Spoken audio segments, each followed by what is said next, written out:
Nah, kalau skoliosis fungsional itu kelainan tulangnya sebenarnya tulangnya tidak apa-apa, aman, tidak ada bentuk yang aneh ya, tetap persegi. Cuma karena memang progres yang dalam jangka panjang, biasanya karena postur tubuh yang tidak baik atau terlalu backpack atau ranselnya terlalu berat ya, lebih dari 10% berat badan, postur saat belajar, bekerja atau aktivitas yang kurang baik itu kan akan memberikan tekanan ke salah satu otot tulang belakang. Jadi misalnya yang lebih banyak bekerja sebelah kanan atau kiri, nah itu lama-kelamaan akan merubah struktur, merubah bentuk kurva dari tulang belakang. Itu fungsional.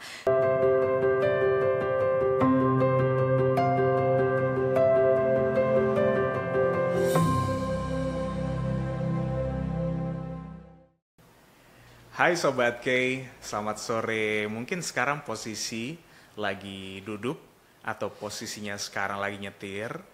Coba diperhatikan nih kondisi tulang belakangnya. Apakah di tulang belakangnya Sobat K itu terlihat seperti melengkung atau mungkin posisinya itu menyamping secara tidak normal. Nah, kondisi-kondisi yang seperti ini alangkah baiknya untuk segera langsung diperiksakan. Kalau mungkin masih ingat pelajaran zaman SD itu kan sempat kita dikenalin ada lordosis, ada skoliosis, ada yang lain, ada sisisnya pokoknya ya. Nah itu bisa jadi tuh salah satu indikasi yang terjadi pada tubuh kita. Pas banget di BTS kali ini berbagi tips sehat kita akan mengulas tentang skoliosis. Nah, skoliosis ini seperti apa, kemudian apa penyebabnya, bagaimana nanti cara kita mengatasinya, atau mungkin mendapatkan perawatan secara medis, semua nanti akan dibahas Sobat K, tentunya bersama dengan Dr. Forman Yustesi Sitinjak, SPKFR, Dokter Rehabilitasi Medis Siloam Hospitals Jember. Selamat sore Dr. Forman. Selamat sore. Kabar baik ya dokter? Baik. Ya. Ini terakhir ketemu setahun yang kemarin, akhir tahun kemarin dok ya? Ya, Desember ya, iya, tahun lalu. Benar, sebelum dokter terbang lagi waktu itu ke Medan ya? Tapi baik-baik ya kabarnya ya dok ya? Sehat terus ya. Dok boleh lihat nggak ini? Boleh kasih tahu nggak ini posisi saya sekarang duduknya normal atau gimana dok? Normal ya, simetris ya? Bahunya kiri kanan itu tampak sejajar, simetris. Gak ada yang lebih tinggi. Mungkin sebentar lagi kita cek Mas Ikin nih dok ya. Aku harus siap ini. Jadi sore hari ini saya juga bersama dengan Muhammad Nurul Muflikin selaku Marketing Communications Siloam Hospitals Jember. Kita berbicara tentang skoliosis. Mas Ikin masih ingat waktu SD ya? Iya. Ingat banget karena itu tadi yang kita ingat dulu itu yang ada sisisnya ya, skoliosis, lordosis dan lain sebagainya itu. Karena dari SD kemudian SMP juga dipelajari lagi pelajaran seterusnya gitu. Iya benar.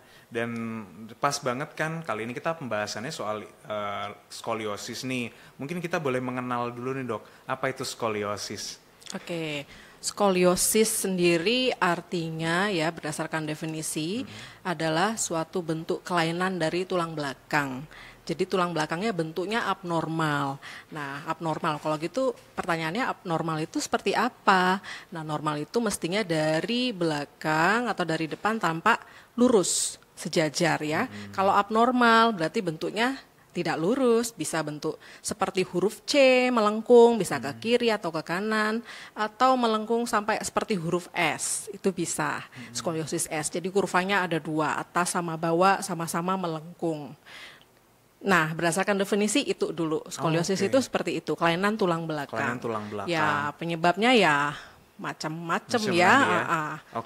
Kelainan tulang belakang ini bisa diketahui waktu kita duduk ya dok ya, itu terlihat ya dok ya? Terlihat. Jadi kalau sebenarnya kalau berdasarkan keluhan, kalau skoliosis ringan hampir gak ada keluhan sebenarnya. Jadi biasanya orang datang ke rumah sakit atau periksa ke dokter itu tunggu ada sakitnya, ada keluhannya biasanya. Nah pada saat sudah sakit itu sebenarnya kurvanya sudah memberat. Memberat itu maksudnya di atas 25 derajat biasanya gitu. Jadi ya seperti itu. Oke, wah ini teman-teman dari sini ayo sambil lihat tuh punggung belakang temennya. sudah pas apa sudah pas ya? atau enggak, atau mungkin ternyata ada bentuknya seperti S gitu ya dok ya. Ada berapa jenis dok skoliosis ini? Skoliosis itu sendiri secara garis besar dibagi dua ya, skoliosis struktural dan skoliosis fungsional. Oke, skoliosis struktural itu maksudnya kelainan yang memang ada pada tulangnya. Yang fungsional sebenarnya tulangnya bagus. Jadi tulangnya bagus maksudnya bentuknya persegi, kotak-kotak ya, fungsional. Kalau struktural, tulangnya memang ada problem. Entah itu memang waktu lahir sudah ada kesatuan, lahir dengan tulang yang bentuknya enggak kotak, jadi tulangnya bisa berbentuk segitiga, persegi, atau malah mepet kayak penyet, kompres seperti itu. Nah, itu yang struktural. Penyebabnya ya bisa penyakit keturunan, genetik, atau ada kelainan saraf yang biasanya sih didapat dari lahir. Atau kalau pada lansia biasanya osteoporosis, sudah ada kelainan di tulangnya jadi penyet, kempes karena memang tulangnya sudah rapuh. Lama-kelamaan kan struktur tulang belakangnya menjadi tidak stabil ya, sehingga tulangnya berbentuk seperti huruf C atau S. Oke, itu skoliosis struktural. Nah, kalau skoliosis fungsional itu kelainan tulangnya sebenarnya tulangnya tidak apa-apa, aman, tidak ada bentuk yang aneh ya, tetap persegi. Cuma karena memang progres yang dalam jangka panjang biasanya karena postur tubuh yang tidak baik atau terlalu backpack atau ranselnya terlalu berat ya, lebih dari 10% berat badan, postur saat belajar, bekerja atau aktivitas yang kurang baik itu kan akan memberikan tekanan ke salah satu otot tulang belakang. Jadi misalnya yang lebih banyak bekerja sebelah kanan atau kiri, nah itu lama-kelamaan akan merubah struktur, merubah bengkuk kurva dari tulang belakang. Itu fungsional. Sebenarnya yang gampang diperbaiki itu yang fungsional. Jadi fungsional ini masih terbuka lebar untuk dilakukan terapi ya, di rehabilitasi medik, di terapi. Kalau skoliosis yang struktural, tulangnya memang ada problem, ya diberesin dulu tulangnya ya, entah itu dengan teknik operasi atau yang ringan-ringan dulu dengan obat dulu, pemakaian brace. Terakhir ya terapi juga tetap ada sih tempat di struktural untuk mengatasi skoliosis struktural tersebut gitu. Jadi secara garis besar ada dua. Dilihat tadi dulu tulangnya ada problem apa enggak.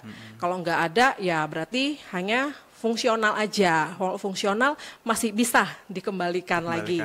Struktural juga sebenarnya masih bisa dikembalikan, tapi mungkin lebih advance ya, harus untuk dioperasi. Iya. Kalau yang fungsional masih bisa, harapan besarnya masih ada, masih bisa diterapi gitu. Mungkin langsung aja nih Sobat Ke cek ya ke fasilitas layanan kesehatan terdekat. Semisal terasa ya kan ada problem di tulang belakangnya. Karena penting banget ya Mas, kita langsung lakukan pengecekan dari bener dini banget. ini. Karena kalau kita tadi mendengarkan apa yang sudah disampaikan oleh Dokter Forman ya, jadi sebenarnya apa ya, posisi duduk yang awalnya kita nggak kerasa kayak lama-kelamaan duduk apa ya bebas gitu ya. Tapi kan lama-kelamaan ketika posisi duduk itu salah, itu kan juga bisa menyebabkan skoliosis juga. Iya Mas. Ya. Jadi buat Sobat K yang ingin kebetulan di Siloam Hospital Jember sekarang lagi ada paket medical check up. Jadi silakan buat Sobat K yang ingin memeriksakan kesehatannya, terutama untuk menggunakan medical check up, itu bisa langsung mengakses di aplikasi My Siloam. Jadi buat Sobat K yang masih belum mempunyai aplikasi My Siloam, bisa langsung download di App Store maupun di Play Store. Benar banget. Tapi kita udah ngecek ke Dokter Forman, aman ya? Kita aman ya. Tapi bisa jadi ya dok ya, sekarang yang mungkin kita kondisi baik-baik saja nih, karena kebiasaan kita itu ternyata akhirnya mempengaruhi di kemudian hari dok. Ya, bisa aja. Karena tadi saya bilang ya, biasanya kalau skoliosis yang derajatnya ringan itu kurvanya di bawah 25 derajat, itu hampir nggak ada keluhan. Jadi jarang banget itu yang datang ke saya ya, yang ringan-ringan itu jarang. Biasanya di atas 25 sudah ada keluhan. Ya sudah ada keluhan artinya kan memang sudah terlalu lama ya, tulang tersebut mengalami penekanan yang cukup tinggi, ototnya ketarik terlalu lama, sehingga menimbulkan nyeri. Gitu. Baik. Kita akan lanjutkan lagi Sobat K pembahasan tentang skoliosis. Ini menarik sekali, jadi harus terus dicek ya kondisi tulang belakangnya gimana dan kebiasaan-kebiasaan duduknya berarti harus yang selalu tegap ya dok ya. Yes. Seperti peragawan gini ya kalau duduk ya. Dan semoga di awal tadi kan katanya Dokter Forman kita duduknya sudah benar ya. Dan semoga sampai selanjutnya juga harus benar terus. Ya. Akhirnya jangan tiba-tiba gini ya kan. Saking PW-nya gitu loh. Baik, nanti akan lanjutkan lagi pembahasan ini Sobat K, tetap di BTS berbagi tips sehat.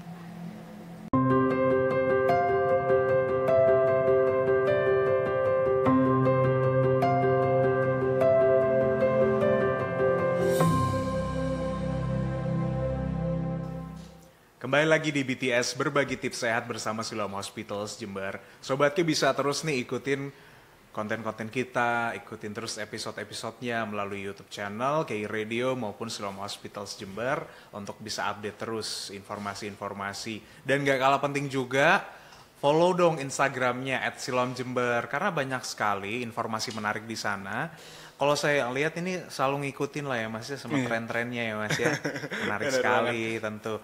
Dan ini Mas, kita sekarang berbicara soal skoliosis nih. Mungkin ada nggak sih di Instagram Siloam Jember yang juga sudah menunjukkan informasi-informasi begitu Mas? Ya, ini juga menyambung apa yang kita bahas hari ini ya. Jadi kebetulan kita sudah membuat sebuah feed ya. Jadi buat Sobat K bisa langsung cek di postingan Instagram kita di Siloam Jember. Jadi di situ kita mencontohkan sebuah kasus yang sudah ditangani oleh Dokter Forman sendiri gitu. Nah, kalau di sini kan before-nya itu dari 32 derajat ya dok ya? Iya, 32 derajat kemudian sudah melakukan beberapa terapi sesi terapi sesi terapi hingga sampai sekarang 15 derajat. 15 derajat. Jadi kemajuannya kan sangat ini ya, dari 32 ke 15. Nah, ini salah satu bukti atau contoh ketika ada pasien yang melakukan terapi di Siloam Hospital Jember. Itu pasien usia berapa dok? Pasien usia sekitar 19 tahun gitu ya. Di atas 17 tahun biasanya 17 tahun. Kalau sudah 15 derajat sudah lulus itu sudah. Jadi targetnya saya biasanya di bawah 25 derajat sudah lepas terapi. Paling saya kasih edukasi ya dan tinggal follow up aja selanjutnya. Atau kalau ada keluhan ya konsultasi kayak gitu. Oke, nah makanya Sobat Ki ini penting juga kita bisa mengetahui kapan sih sebenarnya jadwal praktek pelayanan rehabilitasi medik. Tentunya boleh dong Mas diinformasikan. Oke, jadi untuk pelayanan rehabilitasi medik di Siloam Hospital Jember, Sobat K bisa langsung datang di hari Senin sampai hari Jumat. Itu ada 2 sesi Mas Iksan. Sesi yang pertama itu jam 8 sampai jam 9.30, kemudian sesi 2-nya dari jam 13.00 sampai jam 16.00. Dan hari Sabtunya juga buka. Di hari Sabtu itu dari pukul 10.00 sampai jam 12.00. Silakan langsung ditentukan kapan nih Sobat K bisa datang ke sana ya. Bisa kan lewat My Siloam bisa Mas ya. Atau bisa juga lewat WhatsApp-nya Siloam Hospitals Jember.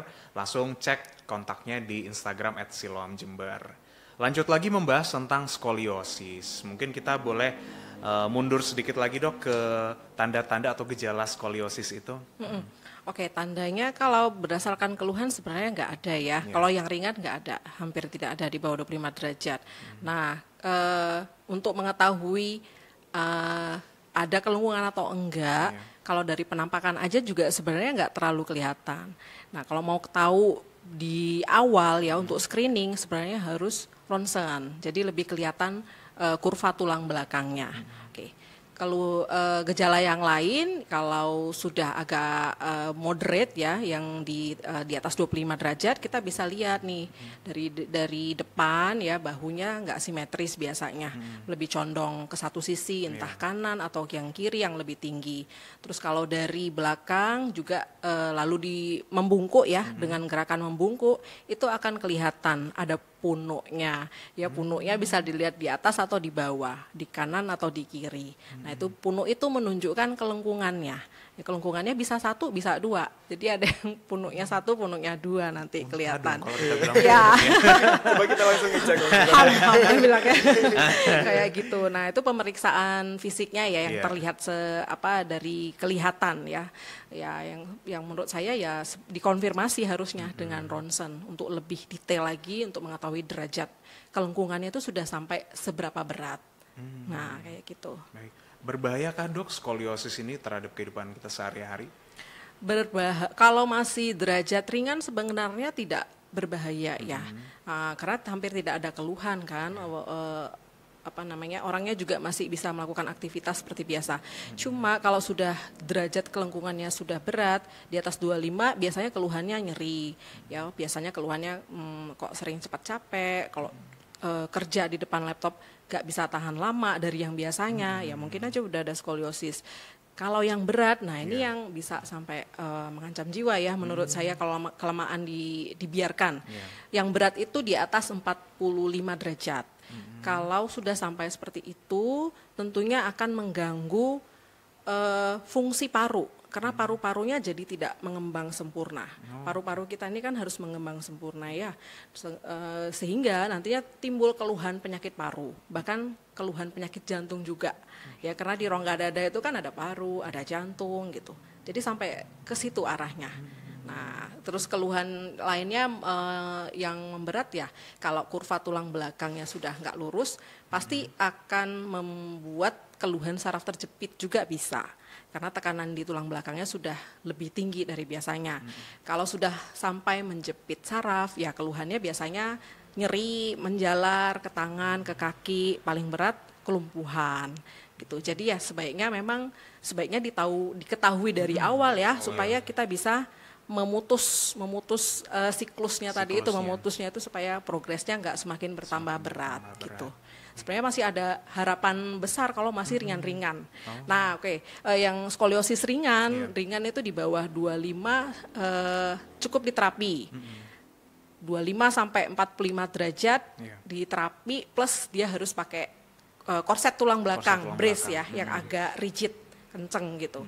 Kalau di atas 45 opsinya sebenarnya operasi gitu, absolut ya nggak bisa ditawar-tawar karena ya itu tadi sampai mengancam jiwa ya, life saving itu tadi.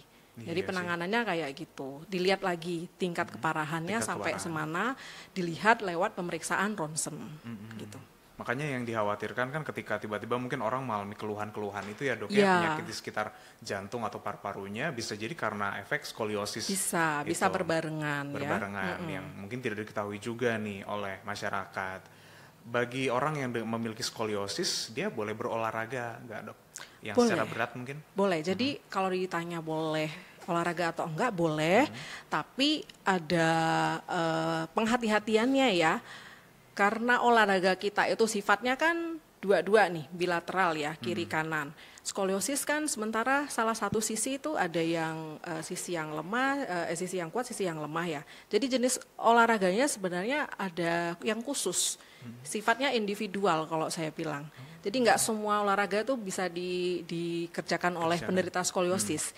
Ya, menurut saya mereka harusnya sebaiknya konsultasi dulu, nanti dokter akan memeriksa dulu kelengkungannya letaknya di mana, sehingga harus menghindari gerakan ke kiri atau ke kanan misalnya, atau kayak pilates atau yoga kadang harus pakai blok itu, nah ada yang nggak boleh gitu.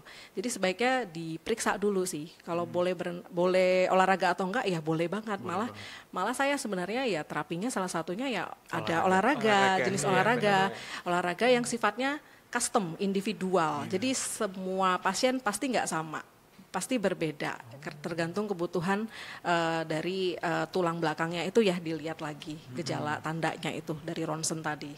Benar. Dan justru olahraga itu juga bisa membantu ya dok ya. Betul, ternyata ya. Jadi asalkan yang tepat ya.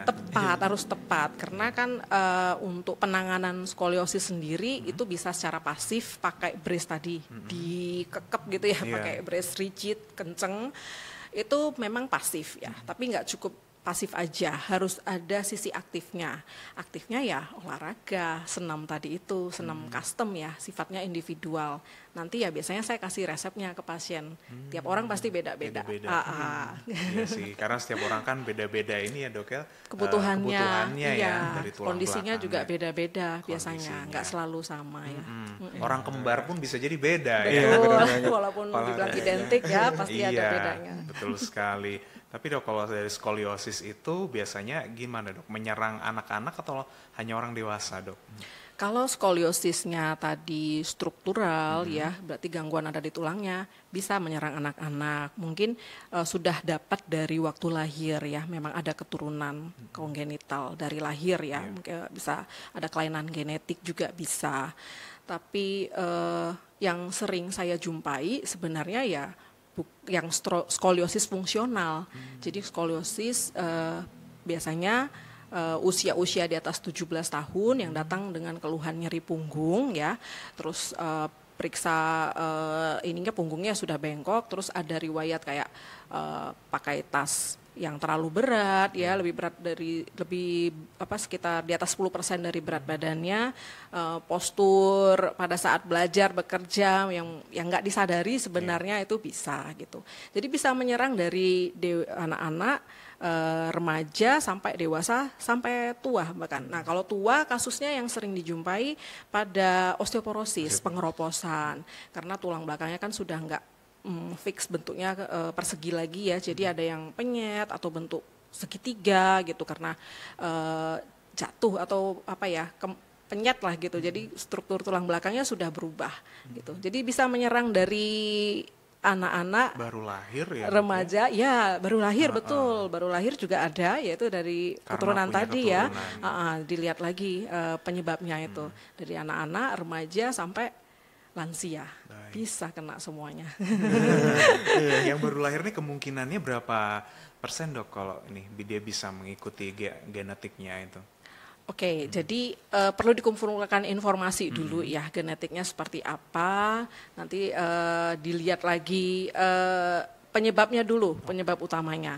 Apakah memang karena ada kelainan genetik atau kelainan saraf atau kelainan dari tulangnya itu sendiri yang tidak kuat. Nah itu nanti dari informasi tersebut nanti kita bisa menilai ke depannya ini baik apa enggak kayak gitu, atau ke solusinya tahap selanjutnya, solusinya what's next gitu. Nanti dari informasi dikumpulkan dulu informasinya ya, tiap orang beda-beda sih. Tadi sempat menyinggung tas berat tuh. Wah kalau kita naik gunung tuh kan kadang tasnya berat banget ya. sampai jalannya memungkuk gini tuh loh dok. Nah itu berarti juga bisa rawan ya dok ya? Sebenarnya rawan, tapi ya kalau menurut saya sih mungkin jangan langsung angkat berat seperti itu ya. Ada, karena kan ada juga yang sebenarnya nggak apa-apa tulang belakangnya. Mungkin dia sudah terbiasa, orangnya nggak terlalu gemuk, berat badannya ideal, terbiasa olahraga, sudah terbiasa juga panjat gunung, bukan baru-baru ini, udah bertahun-tahun. Jadi sudah fit. Tubuhnya sebenarnya nggak apa-apa sih, cuma tidak disarankan juga sebenarnya. Ya minimal paling nggak berat tas yang dibawa itu ya di bawah 10% ya maksimalnya. Di atas 10% sudah ada defek ke tulang belakang. Tapi ya bisa dinetralisir dengan kita rajin olahraga sih, posturnya tegak kayak gitu. Siap. Masih banyak lagi yang akan kita bahas soal case seputar skoliosis. Dan ada informasi-informasi menarik dari Siloam Hospital Jember juga. Jadi pastikan tetap di BTS Berbagi Tips Sehat.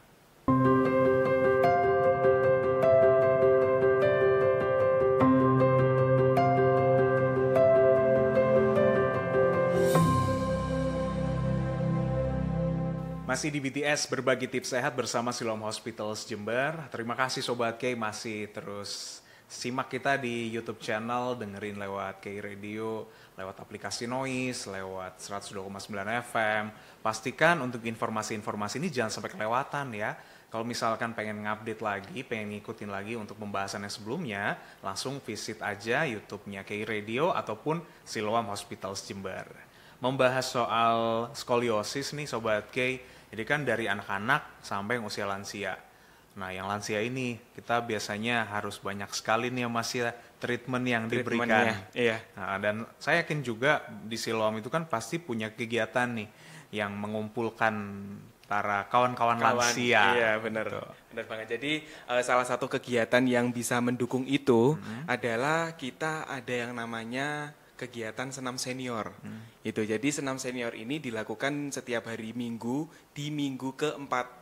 Itu. Jadi tiap 1 bulannya kita adakan 1 kali. Jadi buat Sobat K barangkali ada saudaranya atau tetangganya nih yang ingin bergabung di Senam Senior Siloam Hospital Jember, bisa langsung menghubungi di nomor 085 852 387 707. Disilahkan langsung menghubungi nomor tersebut, bisa mendaftar.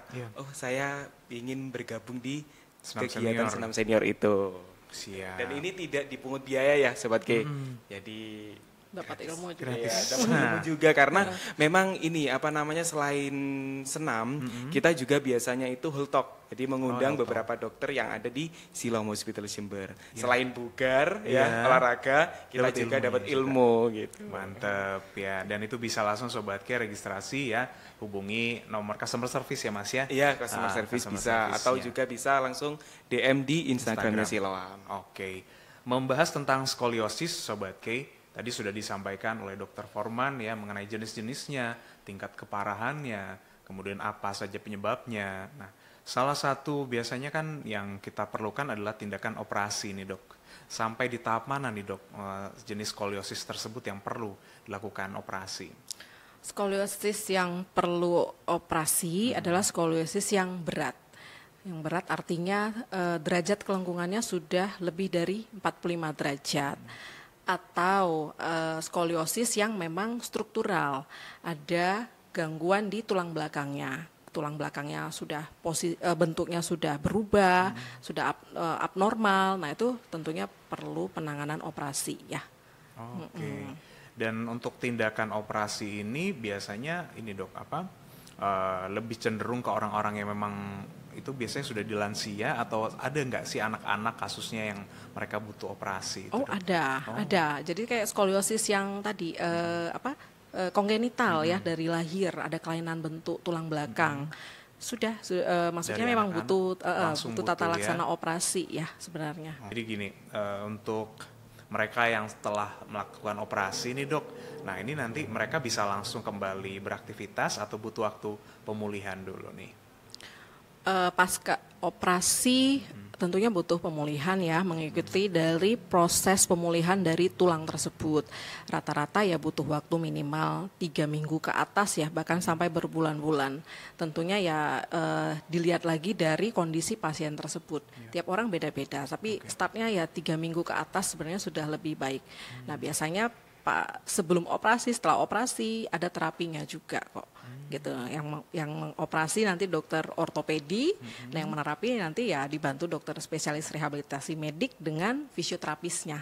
Gitu. Jadi join ya, nggak sendirian, kerjanya tim ini bareng-bareng untuk mengatasi skoliosis ini. Gitu. Nah itu dia menariknya, dan di Siloam Hospital bisa dong ya Mas ya, bisa penanganan seperti ini ya. Apalagi nih Mas, Siloam itu kan punya layanan unggulan home care nih. Iya, kalau fisioterapi ini bisa juga nggak Mas? Bisa dilakukan home care. Jadi buat Sobat K yang ingin memeriksakan mager nih ya. Jadi mager mau ke rumah sakit bisa home care juga. Jadi Siloam Hospital Jember melayani home care juga. Jadi buat Sobat K bisa langsung menghubungi di nomor customer service kita. Oke. Jadi layanannya bisa didapatkan di rumah Sobat K untuk fisioterapinya. Bisa jadikan juga buat yang lansia ya. Lansia bisa. Kan daripada kita bolak-balik ke rumah sakit itu bisa langsung home care aja nggak apa-apa. Ada radiusnya mungkin Mas untuk home care ini? Ya, jadi untuk home care maksimal 10 km itu tanpa dipungut biaya. Nah, kalau melebihi itu nanti ada tambahan biaya. Tapi tetap bisa lah di cover ya. Bisa, ya. Nah, ini yang bisa nih dimanfaatkan oleh Sobat K. Tentunya kalau berbicara tentang skoliosis, ini kan mengenai kelainan pada tulang belakang. Ada yang bilang gini Dok, katanya kalau tidur itu nggak usah pakai bantal. Itu gimana Dok? Bisa dibenarkan nggak sih? Enggak benar ya, boleh lah pakai bantal ya, tapi nggak usah terlalu tinggi. Jadi nggak yang sampai tulang lehernya sampai nekuk gini ya, enggak ya. Jadi hanya untuk mengangkat kepala sampai setentang telinga, ngangkat gini aja, tipis aja bantalnya tipis aja kok. bantalnya. Iya. Jangan yang terlalu tinggi ya. Sampai double, triple gitu enggak. Terus saat duduk nih juga dok, ada yang menyarankan, entah ini bener atau enggak ya dok ya. Jadi duduk itu katanya harus pakai yang ada sandarannya. Jangan pakai kursi ala-ala kursi plastik yang kayak di warung bakso gitu. Yang asal kursi doang nggak ada sandarannya, itu gimana dok? Oh enggak juga sih, enggak juga. Ya memang kalau ada sandaran kan membuat tulang belakangnya lebih rileks ya. Sebenarnya kalau untuk mau latihan ya justru yang nggak pakai sandaran. Kalau mau sekalian, tapi harus benar-benar tegak ya. Kan masalahnya untuk dalam jangka panjang pasti nyeri ya. Nah ini ada sandarannya kan lebih nyaman, kerja kita bisa lebih lama gitu ya. Gitu. Itu aja sih alasannya. Enggak. Jadi sebenarnya postur tubuh yang kalau kita duduk itu baiknya seperti apa nih dok? Kita praktekin mungkin langsung sekarang. Oke, duduk kayak kita gini ya. Oke. Ini kan ada meja nih. Benar. Oke, ini sudah oke sih. Ya pokoknya simetris kiri kanan. Pemilihan kursi juga ya setinggi lutut ya supaya nggak terlalu rendah gitu ya. Terus udah oke sih. Cuma mungkin ini ya pas kerja biasanya ya. Saya di depan layar komputer. Nah itu disesuaikan dengan tinggi mata. Jadi nggak laptop ya kalau saya sarankan, karena pasti jadinya membungkuk begitu. Jadi laptopnya mungkin dikasih alas sama external keyboard akhirnya gitu. Keyboardnya juga ini harusnya setinggi siku ya. Jadi gini ya. Kalau begini kan akhirnya lama-lama jadi gini. Gitu. Jadi ini harus setinggi siku, layarnya setinggi mata. Kalau lagi bekerja ya. Kalau lagi gini nggak apa-apa sih. Ini oke. Ini juga sambil dipraktekkan sama Sobat Ken ya. Iya, kelihatan kita nih. Bener. Kalau lagi makan gitu dok, itu bisa pengaruh juga nggak dok? Enggak, makan kan nggak butuh waktu lama ya, nggak apa-apa. Siap. Bagaimana sih dok cara supaya kita bisa mencegah skoliosis selain dari posisi duduk tadi? Mungkin ada aktivitas yang lain, tips-tips lainnya ya.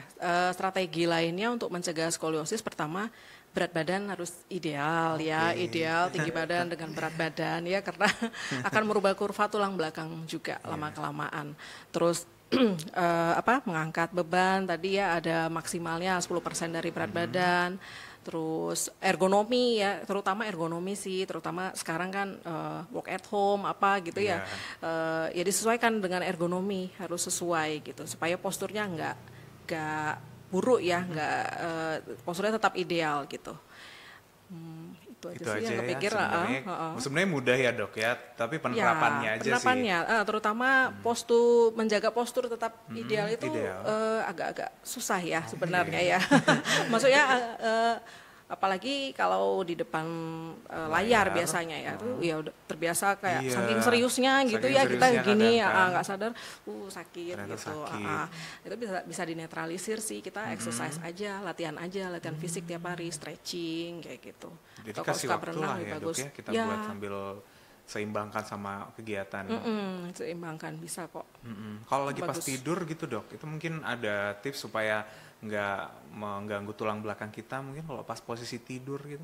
Nggak ada pada umumnya. Mau tidur nyamping, tidur terlentang gitu? Kalau orangnya normal, nggak ada apa-apa di tulang belakangnya sebenarnya nggak ada. Tapi kalau ada, ya itu harus lewat pemeriksaan ya. Kalau ada, biasanya kita periksa tulang belakangnya ada masalah di mana. Nah, harusnya posisinya kayak gini, begini, dialasi ini, ya itu ada tips-tipsnya sih. Nah itu custom lagi, tiap orang beda-beda, individual sifatnya gitu. Baik. Sebelum kita menuju ke mitos dan fakta, ini mungkin dok kegiatan-kegiatan yang tidak dianjurkan bagi orang dengan skoliosis nih. Kegiatan yang tidak dianjurkan, yang pertama tentunya ya posturnya itu ya harus diperbaiki ya, terus kegiatan lainnya dilihat lagi skoliosisnya. Kalau ringan sebenarnya hampir nggak ada pembatasan. Skoliosis berat tentu ada pembatasan, dilihat lagi dari keluhan pasiennya sendiri kayak gitu. Terus saya kira itu harus dilihat dulu dari pasiennya sendiri, nanti menyesuaikan dengan saran-saran medisnya seperti apa gitu. Baik.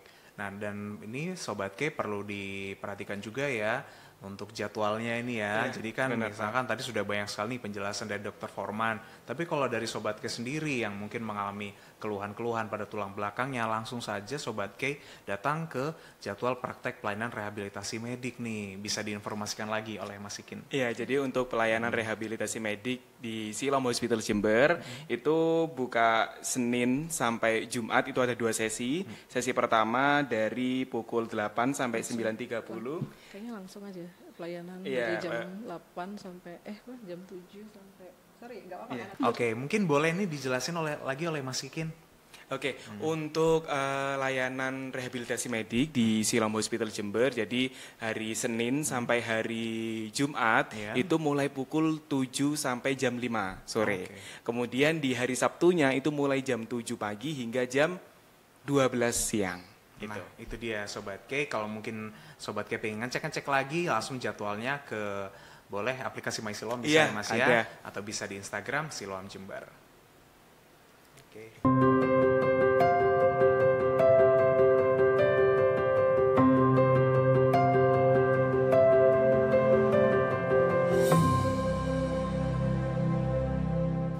Gak kerasa Sobat K, kita sudah masuk di segmen terakhir BTS Berbagi Tips Sehat yang membahas skoliosis. Tentunya saya masih bersama dengan Dr. Forman Yustesi Sitinjak, SPKFR, Dokter Rehabilitasi Medis Siloam Hospitals Jember, dan Mas Muhammad Nurul Muflikin selaku Marketing Communication. Ada beberapa pernyataan, ada yang mungkin sempat kita bahas, tapi siapa tahu ada yang kelewatan nih Dok ya. Yang mengenai mitos dan fakta. Yang pertama, sering membawa tas terlalu berat bisa menyebabkan skoliosis. Mitos atau fakta Dok? Fakta ya, bisa, tentu saja bisa menyebabkan skoliosis karena apalagi dalam jangka panjang, tapi ya bukan bawa tas yang minggu atau bulanan, bertahun-tahun menurut saya, akhirnya nanti bisa merubah struktur tulang belakang. Kemudian skoliosis tidak bersifat genetik Dok. Oke, ternyata ada yang skoliosis tipenya bersifat genetik. Itu fakta ya, fakta. Ada yang ada mutasi gen tertentu yang bisa menyebabkan skoliosis. Itu fakta. Nah, itu sebenarnya tujuannya sih dicek genetik itu ya untuk menentukan ke depannya ini hasilnya baik atau buruk gitu aja. Kalau terbukti ada keturunan gen itu ya hasilnya buruk gitu. Kalau nggak terbukti ya baik gitu. Tapi nggak wajib diperiksa kok. Selanjutnya, wanita skoliosis akan kesulitan saat bersalin secara normal. Kalau fakta iya, tapi kalau skoliosisnya sudah derajat sedang berat ya. Kalau masih ringan-ringan masih oke, menurut saya nggak akan ada keluhan. Tapi kalau sudah sampai derajat sedang ke berat ya akan kesulitan menurut saya. Iya. Atau mungkin pada saat itu disarankan untuk sesar begitu Dok? Kalau itu nanti tergantung dari dengan dokter obgynnya ya, mana pertimbangannya, resiko sama keuntungannya mana yang lebih besar gitu. Dilihat lagi sih. Baik. Gitu. Selanjutnya Dok, berenang dapat membantu keluhan skoliosis. Oh ya, fakta itu sangat berenang itu sangat dianjurkan, itu termasuk dalam regimen saran saya juga ke pasien biasanya. Berenang ya salah satu latihan aerobik yang bisa membantu untuk menguatkan tulang otot di tulang belakang, bahkan sampai otot-otot yang kecil-kecil yang langsung lengket ke tulang dekat saraf itu bisa kebantu dengan berenang ya. Jadi bagus. Mau gaya apapun ya Dok ya berenangnya ya? Iya, sebenarnya nggak ada masalah. Cuma ya dilihat lagi nanti skoliosisnya lebih condong berat apa sedang ya kemana, nanti ada teknik-tekniknya tertentu. Tapi kalau untuk masih ringan-ringan apa aja boleh. Gitu. Terakhir nih Dok, penggunaan korset tulang belakang efektif untuk skoliosis nih? Fakta, tapi sebenarnya tidak bisa sendirian hanya berharap dari korset tulang belakang. Dia harus dikombinasikan dengan latihan ya secara aktif. Kalau korset tulang belakang itu hanya secara pasif ya membantu karena ketika memakai alat tersebut orangnya jadi diingatkan posturnya selalu tegak gitu. Nah, itu kan metode pasif. Kalau aktif pasiennya orangnya harus secara aktif menggerakkan otot, memperbaiki posturnya lebih baik dikombinasi dua-duanya. Iya. Jangan akhirnya tiap hari ya Pak ya. Iya. Tapi terasa lebih tegap memang ya Dok ya pada penggunaan itu ya korset tulang belakang gitu ya. Iya, emang pernah juga tuh dicek ya sebelum di ronsen, nggak pakai brace, setelah pakai brace berkurang langsung 10 derajat. Nah tapi kalau nggak pakai brace kan langsung ambrol lagi ya. Makanya harus ada latihan aktifnya gitu. Jadi ketika dibuka brace-nya tetap tegak gitu, atau ngurangi kurvanya berkurang, nggak balik lagi ke awal gitu. Siap. Nah itu dia tadi beberapa mitos dan fakta Sobat K sudah dijawab oleh Dr. Forman. Mungkin sebelum kita ke conclusion ada yang mau disampaikan lagi nih Mas Ikin? Oke, mungkin tambahan dari saya terkait dengan buat Sobat K barangkali ada insiden yang kegawat daruratan ya. Jadi Sobat K bisa langsung menghubungi emergency di Siloam Hospital Jember. Untuk nomornya sendiri ada di 0331 2861 911. Itu untuk nomornya emergensinya Siloam Hospital Jember. Siloam Hospital Jember. Baik, semisal tiba-tiba mungkin ada di luar daerah, mungkin Mas ada kontak khusus ya biasanya kan ya di 1500 ya 911 itu 911. Yang penting ada 911-nya, itu pasti nomor gawat darurat yang harus selalu disimpan oleh Sobat K. Ada conclusion Dok mengenai pembahasan kita kali ini? Oke, skoliosis yang masih dalam tahap ringan sebenarnya masih ada harapan besar untuk diperbaiki kurvanya. Jadi alangkah baiknya jika memeriksakan diri ke pusat kesehatan jika ada keluhan atau tampak postur yang berbeda yang tidak normal, untuk menjaga kesehatan kita, untuk mencegah terjadinya skoliosis, yaitu tadi menjaga postur yang baik, berat badan yang ideal ya, nutrisi juga membantu, sama lifestyle seperti olahraga gitu. Baik, waduh, berbicara berat badan ideal kok rasanya kayak nusuk ya. Sama. Aduh, baiklah, akhirnya ini memang selalu jadi self reminder juga ya. Apapun itu pasti kita harus kembali ke berat badan yang ideal lagi ini ya. Diet lah mulai besok kalau gitu. Ya udah mulai besok aja. Iya, mulai besok aja lah. Hari ini terakhir kali makan enak-enak ya. Iya, kali ini. Aduh, terima kasih banyak Dr. Forman informasinya hari ini. Mas Ikin juga terima kasih. Senang hati. Ini juga Sobat K, akhirnya ketika posisi apapun tuh harus yang sesuai ya Dok ya, supaya kita bisa terhindar dari skoliosis. Tapi kalau misalkan Sobat K mungkin sudah mengalami kelainan pada tulang belakang, tidak usah khawatir, bisa ditangani ya Dok ya. Bisa, pada umumnya sebagian besar bisa ditangani kok. Cuma memang butuh waktu ya, ada prosesnya ya. Iya benar, bahkan tadi Dokter Forman bilang untuk penanganan setiap orang kan berbeda-beda nanti ya. Individual ya sifatnya. Melihat lagi nanti kebutuhan pasiennya, kemudian bagaimana penanganannya nanti. Langsung saja Sobat K datang ke Siloam Hospital Jember, dan nanti akan ada banyak sekali lagi pembahasan lainnya dalam setiap BTS berbagi tips sehat. Terima kasih untuk kebersamaan kali ini. Selamat sore, sampai jumpa.